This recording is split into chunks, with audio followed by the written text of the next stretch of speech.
காரணமே முதல்ல மார்க் அடிப்படையில தப்பா இருக்குது. எல்லா மனிதனுக்கும் ஆசை இருக்குது. ஆசை அடங்காத, ஆசை நிறைவேறி முழு திருப்தியோடு மரணிக்கின்ற எந்த மனிதனும் கிடையாது. மௌத்தாகிற வர ஏதாவது ஒரு விஷயத்துல ஒரு மனிதனுக்கு ஆசை இருந்து கொண்டேதான் இருக்கும் என்று அல்லாஹ் திருமறை குர்ஆன்ல சொல்றான். அப்ப பேய் எதனால உருவாகுதுன்னு சொல்றாங்களோ அந்த காரணமே முதல்ல தப்பா இருக்குது. இது முதல்ல நம்ம கவனிக்க வேண்டிய விஷயம்.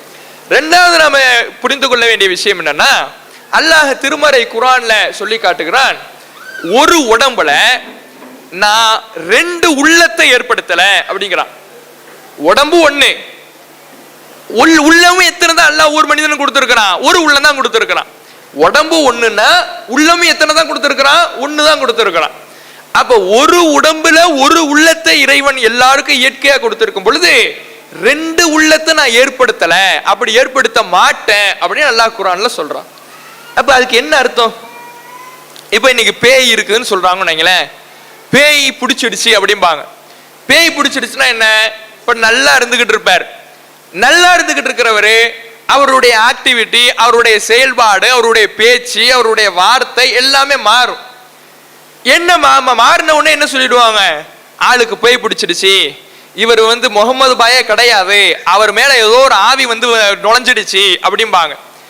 அப்படி சொன்னா அந்த இடத்துல அந்த ஒரு உடம்பு தான், ஒரு உடம்பு தான் இருக்குது. அங்க எத்தனை உள்ளம் வந்துடுது? 2 உள்ளம் வந்துடுது. அந்த உடம்புக்கு சொந்தக்காரர் யாரோ, யார் உயிரோடு இருக்கிறாரோ அவருடைய உள்ளம் ஒண்ணு. பேயா ஒண்ணு நுழைஞ்சிச்சுல, அதுடைய உள்ளம் ஒண்ணு. எத்தனை உள்ளம் ஆயிடுச்சு? 2 உள்ளம் ஆயிடுச்சு. இப்படி ஒரு உடம்புல 2 உள்ளத்தை நான் ஏற்படுத்தல, அப்படி ஆக்க மாட்டேன் அப்படின்னு நல்லா சொல்லிட்டான். அப்படி ஆக்க மாட்டேன்னு நல்லா சொன்ன பிறகு ஒரு உடம்புக்குள்ள 2 உள்ள இருக்கிற வகைகளை ஒரு உயிருக்குள்ள இன்னொரு உயிர் ஜாயிண்ட் ஆகுமா? ஒரு ஆத்மாவுக்குள்ள இன்னொரு ஆத்மா ஜாயிண்ட் ஆகுமா? ஒரு உடம்புல இன்னொருத்தருடைய உயிர் ஜாயிண்ட் ஆகுமா? ஆகாது. அப்ப இந்த ஒரு காரணத்தினாலையும் பேய் பிசாசு என்பது கிடையாது என்று தெளிவாகிறது. அடுத்து இது எல்லாத்துக்கும் மேல அல்லாஹ் ஒரு அடிப்படையை நமக்கு சொல்லித்தரான். ஒரு மனிதன் மரணிச்சிட்டா, ஒரு மனிதன் மௌத்தாயிட்டா, இந்த மனிதனுக்கும் இந்த உலகத்துக்கு மத்தியில எந்த தொடர்பும் கிடையாது. பைனஹுமா பர்ஸஹ், இந்த உலகத்துக்கும் அவங்களுடைய கபர் வாழ்க்கைக்கு மத்தியில பர்ஸஹ் என்கின்ற ஒரு திரை இருக்குது அப்படின்னு அல்லாஹ் சொல்லிட்டான். அல்லாஹ் ஏற்படுத்தின அந்த திரை எப்படிப்பட்ட திரைனா, இங்க இருக்கக்கூடியவங்களை, அதாவது நம்ம வாழ்ந்துகிட்டு இருக்கிறோம்ல, நம்மள ஒருவர் அந்த கபர்ல இருக்கிறவங்களை கான்டாக்ட் பண்ண முடியாது, அவங்கள பார்க்க முடியாது, அவங்கள்ட்ட பேச முடியாது, அவங்க கத்துறதை கேட்க முடியாது, அவங்களுக்கு வேதனை அனுபவிச்சு அந்த வேதனையை நம்மளால உணர முடியாது, அவங்களுக்கு நல்லது கொடுக்கப்பட்ட, இன்பம் கொடுக்கப்பட்ட அதை அறிந்து கொள்ள முடியாது. அப்ப இங்க இருக்கக்கூடியவரும் அங்க இருக்கக்கூடியவங்களை கான்டாக்ட் பண்ண முடியாது. அந்த கபருல எவர்கள் எல்லாம் மரணித்து விட்டார்களோ, எவர்களுடைய ஆத்மாவுக்கள் கபருடைய வாழ்க்கையிலே வாழ்ந்து கொண்டிருக்கிறதோ, தீயவர்களாக இருந்தால் வேதனை செய்யப்பட்டு கொண்டிருக்கிறதோ, நல்லவர்களாக இருந்தால் இன்ப வாழ்க்கை அனுபவித்துக் கொண்டிருக்கிறதோ, அந்த இறந்தவர்களுடைய ஆத்மாக்கள் இந்த பர்ஸஹ்ங்கிற திரையை தாண்டி நாம வாழ்ந்துகிட்டு இருக்கிற இந்த உலகத்துக்கும் வர முடியாது. அவங்க நம்மளை யாரையும் கான்டாக்ட் பண்ணவும் முடியாது, நம்மளை தொடவும் முடியாது, நம்மள பேசவும் முடியாது, நம்மளை பார்க்கவும் முடியாது, நம்மளை கேட்கவும் முடியாது. இப்படி 2க்கும் சம்பந்தம் இல்லாத ஒரு திரையை நான் ஏற்படுத்திட்டேன் அப்படின்னு அல்லாஹ் சொல்றான். அல்லாஹ் திரையை ஏற்படுத்திட்டேன், 2க்கும் சம்பந்தம் கிடையாதுன்னு சொன்ன பிறகு இல்ல சம்பந்தம் இருக்கு, அந்த பேய் அந்த திரையெல்லாம் கிழிச்சுக்கிட்டு வந்துடுச்சு, இவர் மேல பூந்துடுச்சு இப்படி சொன்னா இங்க யார பலவீனமாக்குறாங்க? இங்க யார பலவீனமாக்குறாங்க? அல்லாஹ்வை பலவீனமாக்குறாங்க. அல்லாஹ் ஏற்படுத்திய திரையை இந்த பேய் நீக்கிடுச்சு, அல்லாஹ் ஏற்படுத்திய தடுப்பை இந்த பேய் போக்கிவிட்டது அப்படின்னு சொல்லி அல்லாஹ்வை பலவீனமானவனாகவும் இறந்த உயிரை பலமானதாகவும் ஆக்குகிற நம்பிக்கை தான் இந்த பேய் தொடர்பான நம்பிக்கை. இந்த நம்பிக்கை இஸ்லாத்தில் இருக்கக்கூடிய நம்பிக்கையா இருக்குமா? இஸ்லாம் இப்படியான நம்பிக்கை கற்றுத்தருமா? பேய் வந்துடுச்சுன்னு சொன்னா அல்லாஹ்வை பலவீனமாக்குற நம்பிக்கையா இருக்குது, அல்லாஹ்வை ஒண்ணுமில்லாதவன ஆக்குற நம்பிக்கையா இருக்குது. அல்லாஹ் என்னமோ பரிசங்கிற திரையை ஏற்படுத்தணும்னு சொல்றான். அந்த திரை இந்த இப்ராஹிம் பாய் மௌத்தாய் கிழிச்சிட்டு வந்துட்டாரு பாருங்க, அவருடைய ஆத்மா இங்க சுத்தி திரிஞ்சு முகமது பாய் உடம்புல பூந்துடுச்சு பாருங்க. இப்படி சொன்னா யார பலவீனமாக்குறாங்க? பேய உயர்த்தி அல்லாஹ்வை டம்மி ஆக்குறாங்க. இது இஸ்லாத்தில் இப்படியா இருக்கும்? மார்க்கத்தில் எப்படியா இருக்கும்? அல்லாஹ் ஏற்படுத்திய திரை என்றால் அதை எவராலும் யாராலும் எதுவாலும் ஒன்றும் செய்ய முடியாது. அது அவனுக்கு மட்டும் தெரிந்த, அவனால் மட்டும் முடியக்கூடிய ஒரு காரியம். அதை ஒரு பேய் செஞ்சு முடிச்சிடுச்சு நம்புறாங்களே.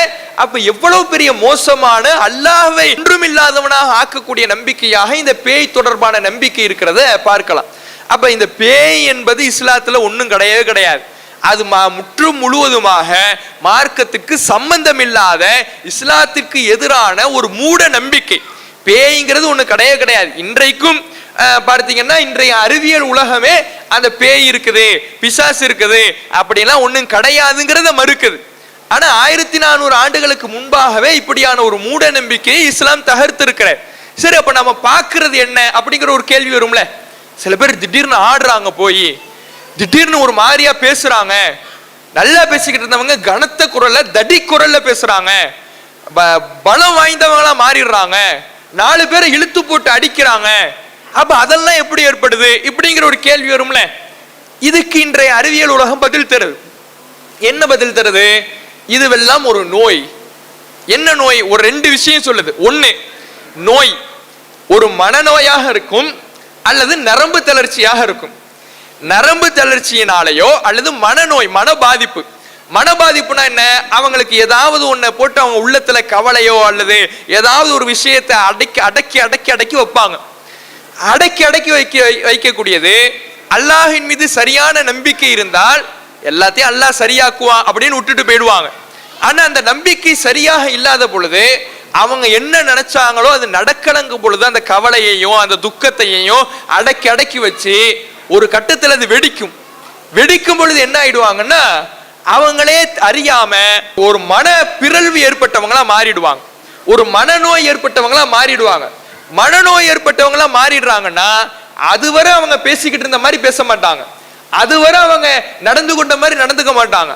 அதுவரை அவங்க மென்மையா இருந்த மாதிரி நடந்துக்க மாட்டாங்க. ஆனா அவங்க தான் அது, அவர்கள் தான் ஒரு மனநோய் வந்ததினால் இப்படியாக மாறிடுவாங்க.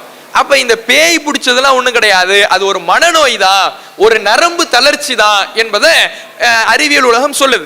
இன்னொரு காரணத்தையும் சொல்லுது. இன்னொரு காரணம் என்ன? நடிப்பு. ஒன்னும் நோயா இருக்கணும், இல்லைன்னா யார் பேய் பிடிச்சிருச்சுன்னு சொல்றானோ அவன் நடிக்கிறான் அல்லது அந்த பெண் நடிக்கிறாள் அப்படிங்கிறதையும் சொல்றாங்க. அப்ப நடிப்புன்னா என்ன? ஏதாவது ஒரு இவங்களுக்கு ஒரு ஆசை இருக்கும், அந்த ஆசையை நிவர்த்தி செய்ய முடியல, அதுக்கு தன்னுடைய குடும்பத்தார் தன்னை சுற்றி இருக்கக்கூடியவங்க ஒத்து வரல அப்படின்னா அவங்கள வேற கேரக்டர் மாதிரி, பேய் பிடிச்ச மாதிரி ஒரு பயத்தை அந்த குடும்பத்துக்குள்ள கிரியேட் பண்றதுக்காக நடிக்கிறது. இப்ப சில இந்த பேய் பிடிச்சது, இந்த பிசாசு பிடிச்ச இந்த விவகாரம்லாம் எங்க வரும்னா காதல் விவகாரத்துல தான் அதிகமா வரும். லவ் பண்ணிடுவாங்க. லவ் பண்ண உடனே வீட்டுல ஒத்துக்க மாட்டாங்க, வீட்டுல பெற்றோர் ஒத்துக்க மாட்டாங்க. ஒத்துக்க மாட்டாங்கன்னா உடனே என்ன பண்ணிடுறது? எனக்கு பேய் பிடிச்சிடுச்சு அப்படின்னு சொல்லி அதுவரை பெற்றோர்களை, பெத்த தாய அல்லது தகப்பனார வாடா போடான்னு கூப்பிட முடியுமா? வீட்டுல கூப்பிட்டு அறவிடும். ஆனா என்ன பண்ணிடுறது? நான் கூப்பிடல, பேய் கூப்பிடுது. எப்படி சொல்லிட்டா? நான் இங்க கூப்பிடல, நான் என் பாப்பா பேரை சொல்லி கூப்பிடல, நான் எங்க அம்மா பேரை சொல்லி கூப்பிடல, அவங்கள நான் வாடா போடின்னு கூப்பிடல. யாரு கூப்பிடுறா? என் உடம்புல உள்ள பேய் கூப்பிடுது.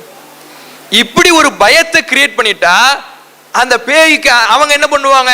மார்க்கம் தெரிஞ்சவங்களா இருந்தா இதெல்லாம் இதை ஆளு நடிப்பு அப்படின்னு சொல்லி முடிவு பண்ணிடுவாங்க. மார்க்கம் தெரியாதவங்களா இருந்தா என்ன பண்ணுவாங்க? ஆஹா பேய் பிடிச்சிடுச்சு, இப்ப இந்த பேய்க்கு ஆசை என்னன்னு கேட்கணுமே, இந்த பேயை விரட்டுறதா இருந்தா இந்த பேய்க்கு பிடிச்சதையெல்லாம் செஞ்சு கொடுக்கணுமே, அப்பதான் விஷயம் வரும். பேய்க்கு என்ன பிடிக்கணும்? அப்படியா, இப்பதான் மேட்ருக்கு வந்திருக்கிறாங்க, அவனை எனக்கு கல்யாணம் முடிச்சு கொடுங்க, அப்ப நான் இந்த உடம்ப விட்டு போயிடுவேன் இப்படின்னு சொல்றது. அப்ப பேய் பிடிச்சதெல்லாம் எங்க இருந்து வருது? நடிப்பால வரும், இல்லைன்னா மனநோயால வரும். அதுதானே தவிர அதுக்கும் இஸ்லாத்துக்கும் எந்த சம்பந்தம் கிடையாது. பேய்ங்கிற ஒன்னே கிடையாது. இறந்து போன எல்லா ஆத்மாவும் கபர் வாழ்க்கையில் இருக்குது. அந்த கபர் வாழ்க்கைக்கும் உலகத்துக்கு மத்தியில பர்சக்ங்கிற இறைவன் ஒரு தடுப்பை, திரையை ஏற்படுத்தி இருக்கிறதா சொல்றான். அதனால இந்த பேய் நம்பிக்கை எல்லாம் ஒரு மூட நம்பிக்கை தான், மக்களை ஏமாற்றுவதற்காக செய்யப்படுகிற வியாபாரம் தான் என்பதை நாம புரிந்து கொள்ள வேண்டும். இஸ்லாம் மற்றும் சமுதாய செய்திகளை அறிந்து கொள்ள தமிழ்நாடு தௌஹீத் ஜமாஅத் யூடியூப் பக்கத்தை உடனடியாக சப்ஸ்கிரைப் செய்து கொள்ளுங்கள். மேலும் பெல் பட்டனையும் கிளிக் செய்து கொள்ளுங்கள்.